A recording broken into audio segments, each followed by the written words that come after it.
Bonjour à toutes et à tous. Dans le cours de quatrième, une application de la proportionnalité, le calcul de la distance parcourue par un mobile lorsqu'on connaît sa vitesse moyenne et le temps du trajet.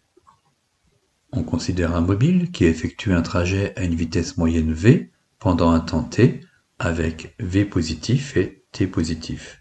En fait, si la vitesse moyenne est nulle ou si le temps du trajet est nul, la distance parcourue sera également nulle.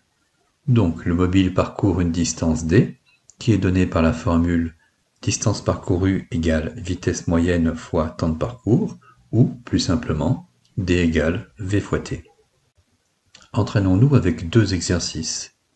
D'abord, premier exercice, une athlète se déplace à la vitesse moyenne de 12,2 km/h pendant 2 km.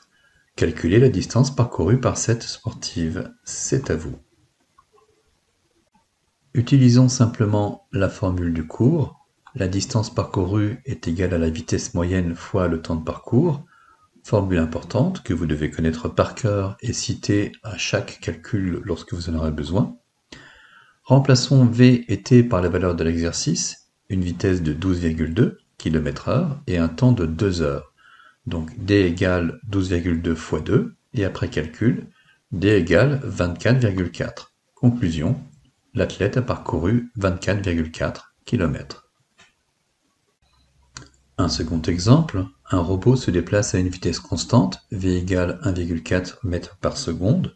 On mesure la distance parcourue à différents instants, et quelle valeur devrait-on regrouper dans ce tableau? C'est à vous. On nous indique que le robot se déplace à vitesse constante. Donc la distance parcourue sera toujours obtenue en multipliant la durée du trajet par la vitesse. Ce tableau est un tableau de proportionnalité, et le coefficient de proportionnalité est la vitesse du robot, soit 1,4 en mètres par seconde. Pour calculer ces valeurs, nous allons procéder en multipliant chaque nombre de la première ligne par le coefficient de proportionnalité. Concrètement, on multiplie le temps par la vitesse du robot, et ça nous donnera à chaque fois la distance parcourue. La distance parcourue à t égale 0,7 secondes est égale à d égale v fois t. Je vous rappelle que vous citez à chaque fois la formule que vous utilisez, soit 0,7 multiplié par 1,4, ou encore 0,98 mètres, valeur que vous reportez dans le tableau. De la même façon, on calcule que pour un trajet de 1,5 secondes, la distance parcourue sera de 2,1 mètres, que pour un trajet de 3 secondes, on va parcourir 4,2 mètres, et enfin que pour un trajet de 5 secondes, le robot va parcourir une distance de 7 mètres.